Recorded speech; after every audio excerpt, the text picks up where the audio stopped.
it is my distinct pleasure and curious nature to have a courageous conversation with a friend of ours.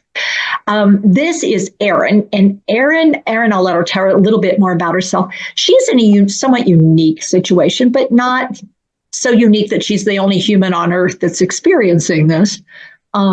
She both is living with a dementia and also supporting someone in her life that lived with Down syndrome or Down. What do you call it, Erin? Down syndrome or Downs. Downs. I was going to say everybody has the word they're most comfortable with these days. Yeah. And your son is approximately how old now? He's 46. 46. So he's in the prime territory for developing his own dementia. Yeah. And you, unfortunately, ended up developing your dementia. Yeah. And you have a spouse you've been married how long? 34 years. 34 years. Yeah. Wow. Wow. And the three of you are in relationship, and yet the relationships keep shifting. I feel certain. Yes, absolutely. Yeah. So we're going to take some time to talk all about this stuff because this is a courageous conversation in caring while you give care. And getting care and supporting and being supported and figuring things out, similarities, differences, challenges. Yeah.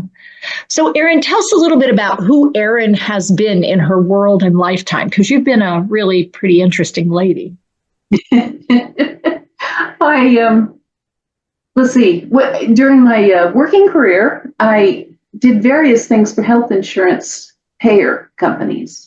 But I ended up being in information technology, doing a lot of software testing and some design. My favorite role was to be an advocate for the people, the users who would end up using the systems and trying to translate what they wanted into something that the programmers could understand. And you do need a translator there a lot of times because programmers are not known for their social skills as a rule. That's not straight across the board that they're all bad. Are you ready? Are you ready for my husband? He's into computers. Oh, is he? Okay. All right. So here's the statement. Well, 90% of the time it's user error. Yes, I've heard this. It's like, well, if you had pushed this button rather than that button, you probably wouldn't have had the outcome that you had. It's like, I hear you. I think this time it might not be user error. Well, I'm sure 90% of the time. Yeah. I'm familiar with the technique of trying to cope with a programmer. And I've heard that. Absolutely right. Yeah. I've heard that response a lot of times. And my response to them is, but you handed them a loaded gun. Don't make it so easy to make a mistake. Ooh, I have to keep that in mind, but I've got a feeling he might use it. Oh, yeah, he might. Yeah. When you have one that's like, yeah, but yeah, so you did all this work. What's interesting is advocate. I hear advocate a lot. Yeah. Yeah. How about as a younger person? Were you an advocate as a younger person?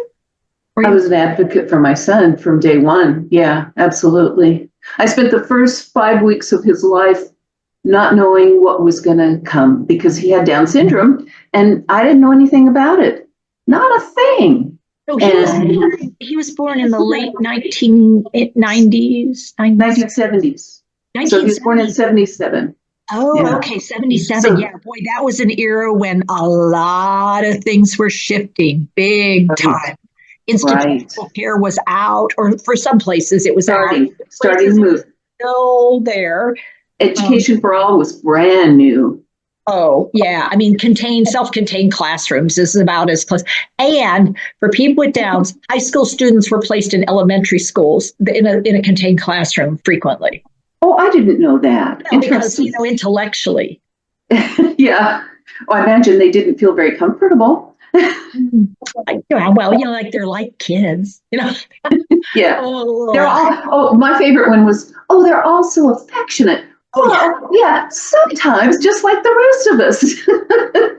Evidently, you don't actually live with somebody who has Yeah. Downs. Work intensely with someone who has Downs, because not everybody's affectionate 24/7. Let me just say that. I don't Yeah. care. Yeah. Yeah. And you did a lot of work, didn't you, with I do. neuro untypical people? Yeah, atypical, neuroatypical, and neurodiverse populations. Yeah, I did That's the word. autism Okay. and all kinds of quote unquote intellectual and developmental disabilities. Sure. Okay. All right. Yeah. And so the other thing that was pretty common then was, oh, he'll never be able to. That was a very common. Now, were you in the era when we still had the words profound and severe versus moderate intellectual disability? Early on, yes, we did, and that drove the funding. So you were on one hand trying to make it sound as bad as possible, so they give you more money for your per person school. But on the other hand, it wasn't something you wanted to hear about your own kid. So that was kind of challenging. It's that language stuff still that's Yes. like that. So you early on learned how important words were and how important language is, but how it is both a weapon and a crutch when you're in a system that isn't well designed to support people to their capacity, regardless of what labeling. Labeling is such a, we talk about tick the box. Well, which box does he tick? And it's like, well, here for this skill, it's like he only has moderate limitations. But for this skill, I mean, it's pretty intense. He has a lot of trouble with that. He doesn't have a lot of fine skill there. But when you come over here, he's got great skill in this area. I mean, he can actually tell you dinosaurs that people don't even know about. It's true. Yeah. Yeah. So at first, it was as a childhood advocate for your son. And then you also, your spouse, now early on, married soon after his birth or shortly after, or, oh no, probably I was actually married before.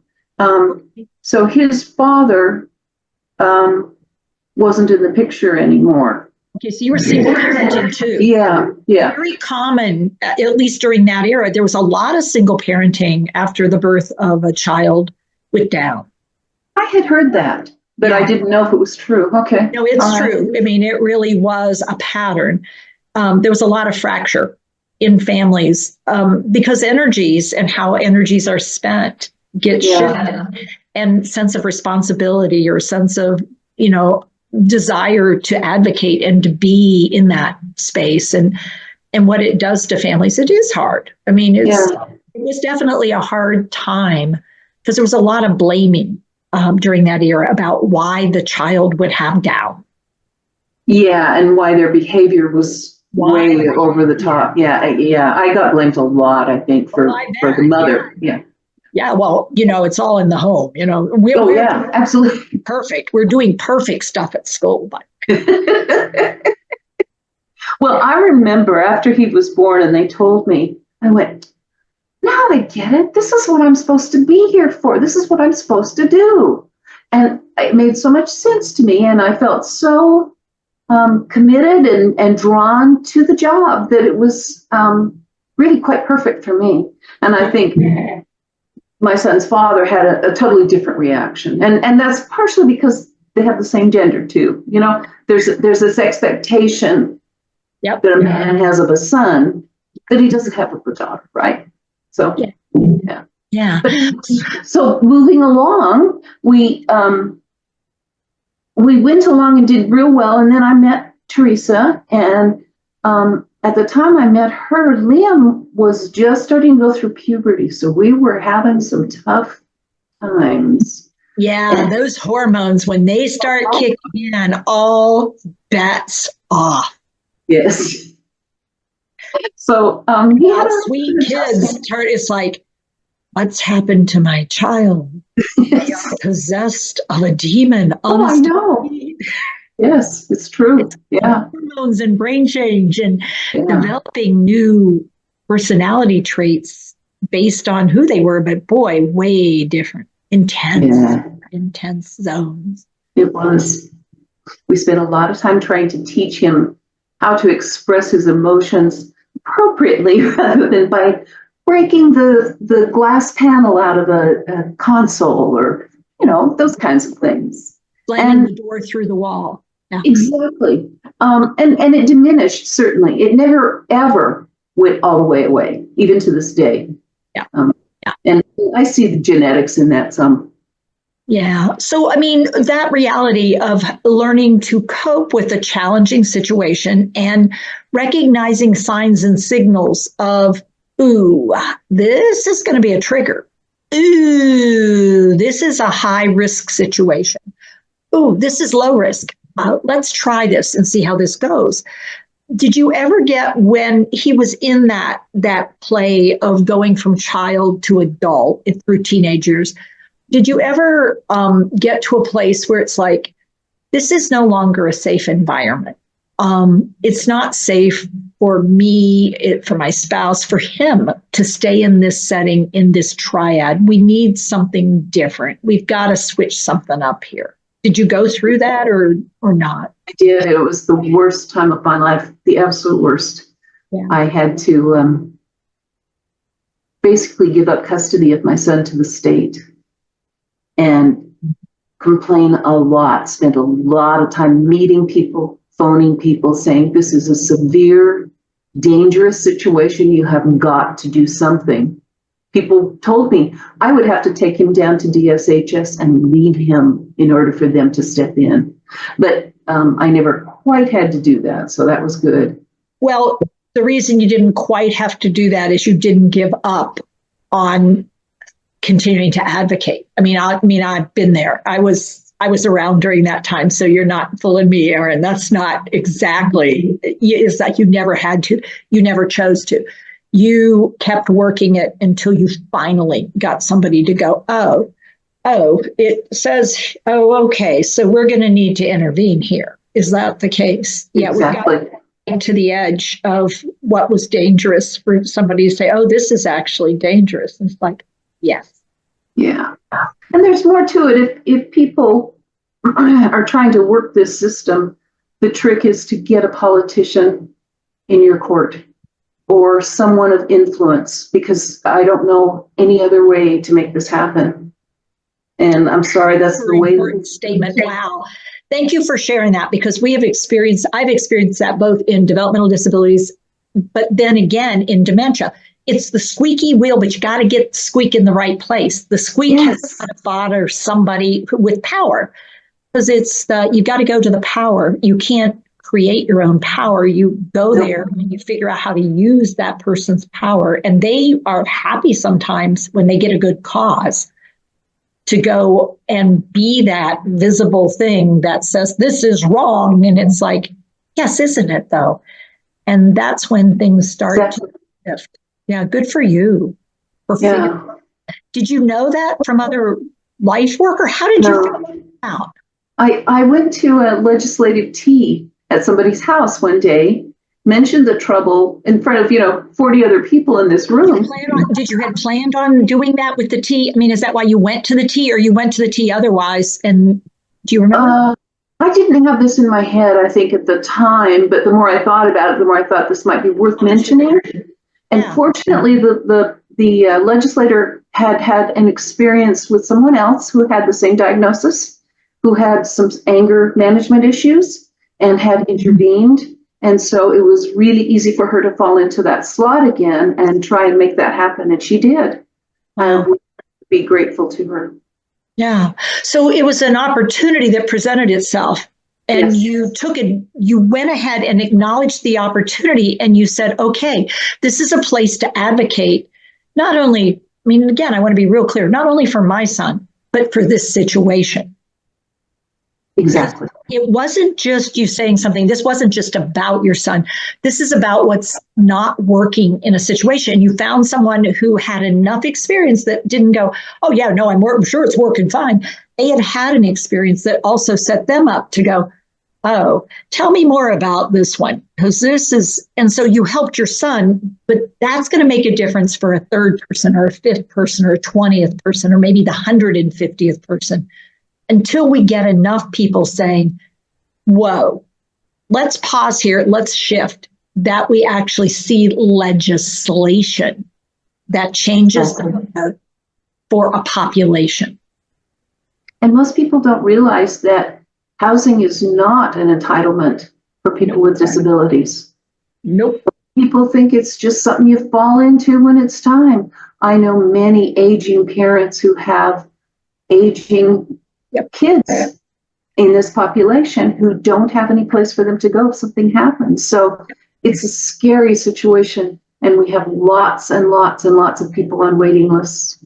We sure do, because the slots have not increased over time, even though the population of people who will need those slots has increased. Yes. This is a way to manage the fiscal level of responsibility. It's about waiting lists. We'll just do waiting lists. And it's like, wait. Sounds like something's happening. That's not okay. Wait, but you've got me on a waiting list for possibly up to 10 years. Oh, yeah. What happened during those 10 years? I am now in my 70s. You know what's going to happen in 10 years? I'm not going to be here. This isn't going to work. And to try to get people to quit saying, well, yeah, no, and just put him on the waiting list because you don't need the service right now, do you? And it's like, actually, I do. Yeah, absolutely. Yeah. So, and I think most people who have people with younger kids or family members with Downs would also not realize. And if you have the resources and their abilities are pretty decent, you think, yeah, when they turn 18, yeah, that's going to be a problem. Or when they turn 26, yeah, but till then they're in my insurance, so it'll all be good. And then you get to that point and you realize, wow, they're going to fall off a cliff. There's nothing there. Unless you do a lot of work ahead of time, there is absolutely nothing there once they're done with the system. Right. And you go through things like giving up custody, like saying, I will no longer care for my son, which sounds like you're abandoning him. It's like, it does feel like that. Yeah. It does feel like they make you feel like a bad mother and yet bad parent. But the reality is bad sister, because younger sisters and older sisters, not uncommon in a Downs community, where mom's gone. I am now my guardian of my brother or my sister. And I'm trying to figure out, but I don't have, mom didn't have that. I mean, we used all the resources for mom. Now what? And you bring up a really important point. When people live in the moment with Down, like anything else, it's easy to lose sight of what's ahead potentially and plan appropriately, because there isn't a great plan. I mean, this is a sucky plan you have to figure out. Yeah. I didn't have a plan. I just figured we would always live together. That didn't dawn on me that he might not want that. And he didn't. Wouldn't work for him. Yeah. It wasn't a good match for him. Yeah. Yeah, no. And then I read an article in Time magazine, of all places, back in the about 1980 or so, about the heavy preponderance of Alzheimer's and Down syndrome in the same families. And how they're talking about, well, maybe there's a connection. They didn't know even that recently how assured that connection was. And so I took it to my pediatrician and he said, oh, you've been reading too many grocery store rags. He didn't know. And people I tell now about the fact that eventually, and the statistics are all arguable, but 90% of the people who have Down syndrome will get Alzheimer's. Yeah, I mean, if they live long enough, and if they don't end up with Alzheimer's, folks living with Down are high risk for vascular dementia. They're at reasonable risk for Lewy body dementia and frontal temporal dementia. I didn't know that. Okay. Because of falls. I mean, falls and fall-related injuries and blood flow issues and lack of development of a prefrontal cortex due to problems. And that wiring, it's mostly the wiring that gets in the way. Like management issues of impulses. I mean, those aren't going to get better with the onset of a dementia, whether it's Alzheimer's or whether it's another form of dementia. In all cases, wow, this is significant. And many people now talk about, they didn't then, Down syndrome is premature aging in many ways. It is, exactly. He's gone gray, for instance, like 10 years ago. And yeah, absolutely. The skeletal system, the muscular system, the cardiac system, a lot of the systems prematurely age, and including the immune system, making them incredibly vulnerable to so many things that then impact health and well-being. Not only them, but you, Erin, you trying to manage everything.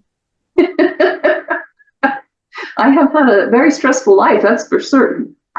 So the good news about you, and I'm going to say it is good news, is one of the things we find out about living with stress is you either become resilient or brittle.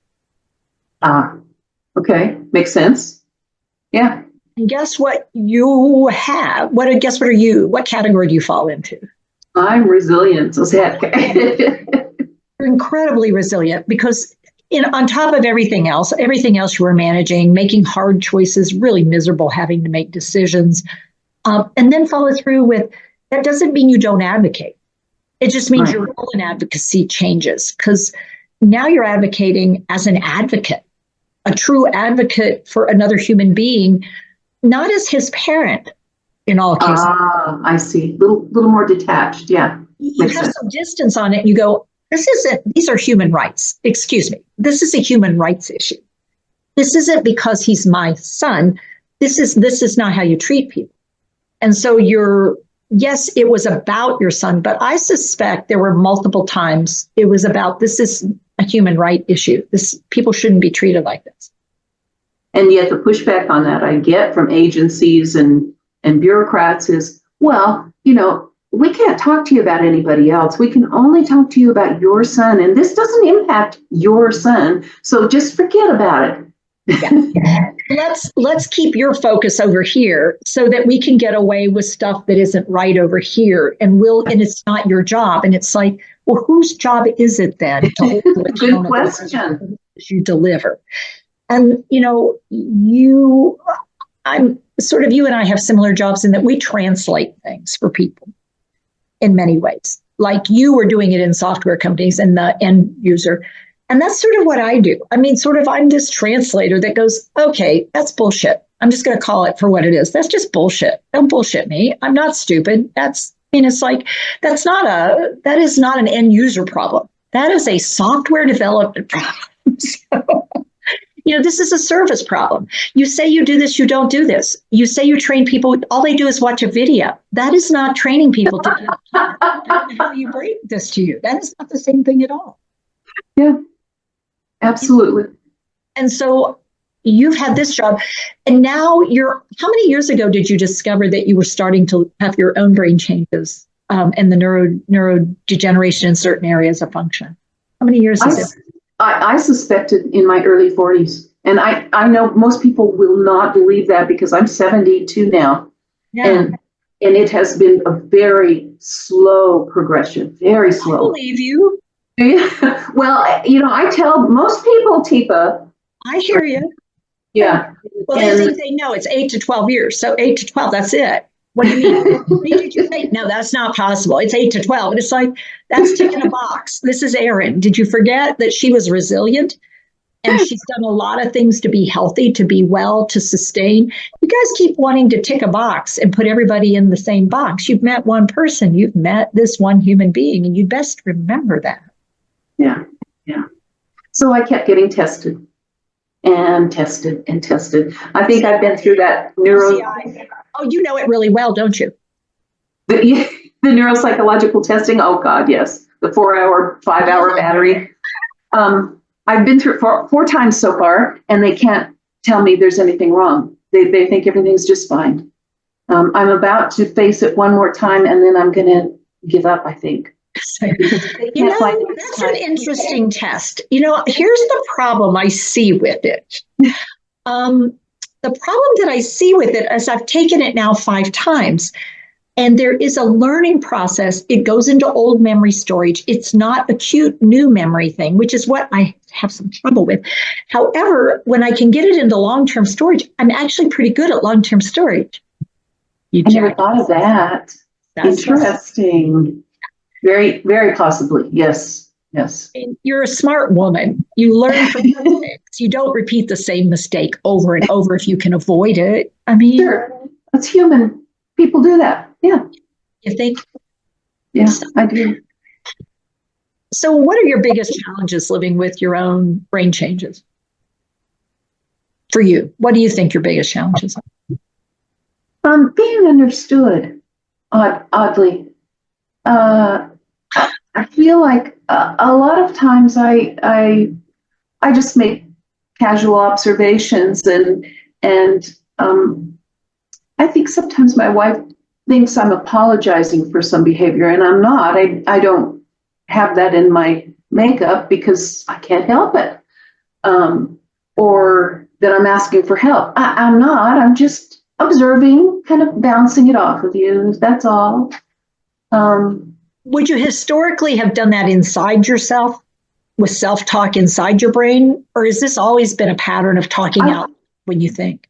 Yeah, I think I have to get it out. Yeah, that seems to be very cathartic for me. Yeah. Yeah. So that's been a thing I've observed with people who are really smart, and yet they're verbal linguistic. And historically, they could do the self-talk inside their head. They didn't need to be able to think about it. But with the changes, you actually need to say the words aloud so your brain can think about them. Because you actually have to get your mouth to form the words to get the thought to coalesce. And you don't have to write it down. You just have to say it. And once you've said it, then your brain can think about it. I think you're absolutely right, but I never realized that was what was going on. But that does seem to be very true. Yeah.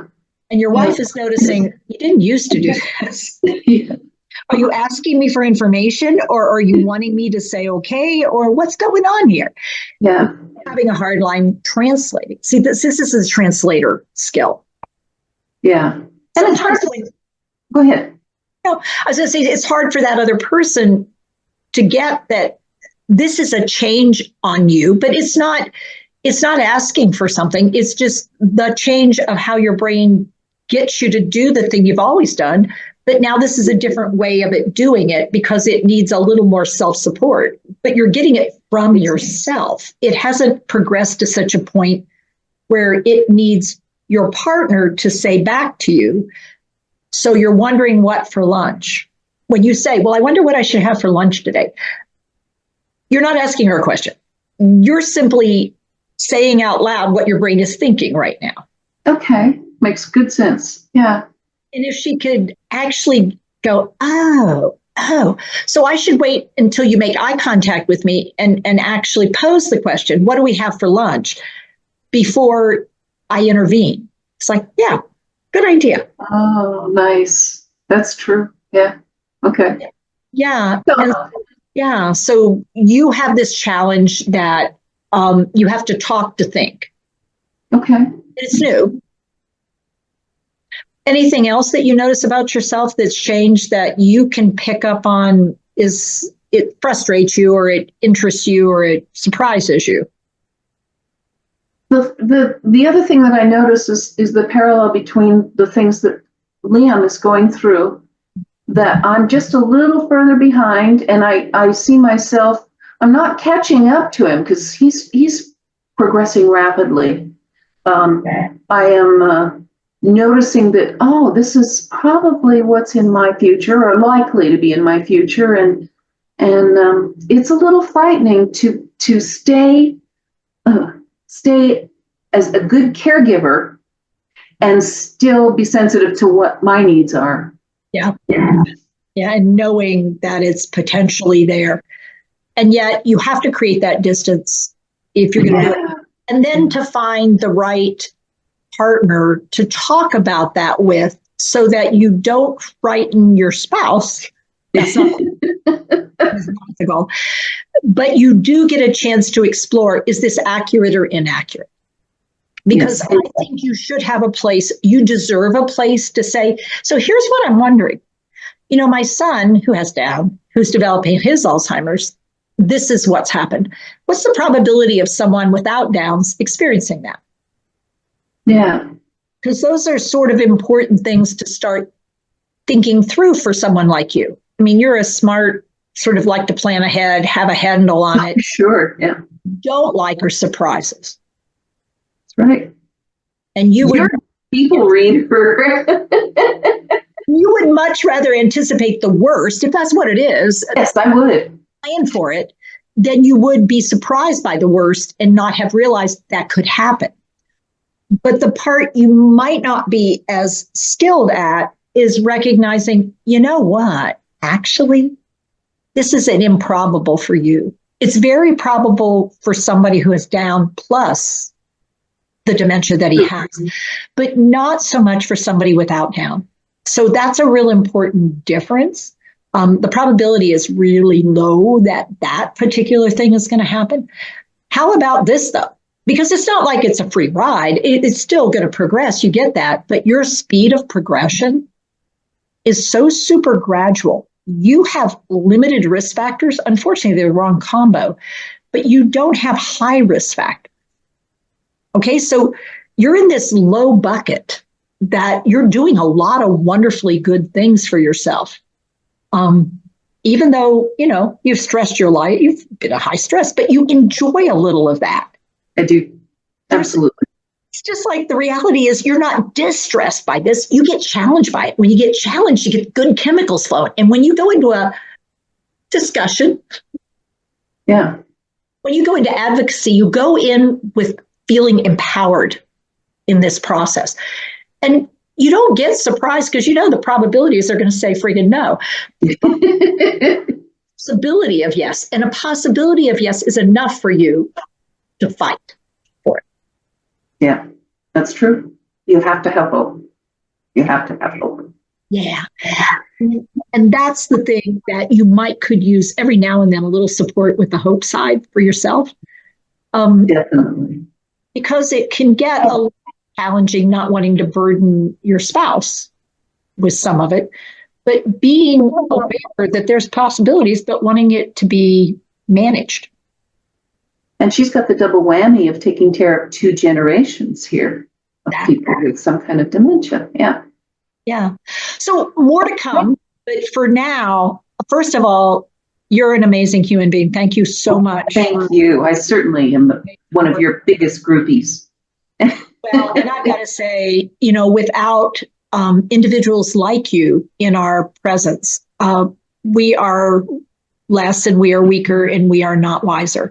So thank you for helping to make us a little smarter and a little better at the work we try to do. Thank you. And till next time. Okay. Everybody, take care with your care. You too. Bye-bye.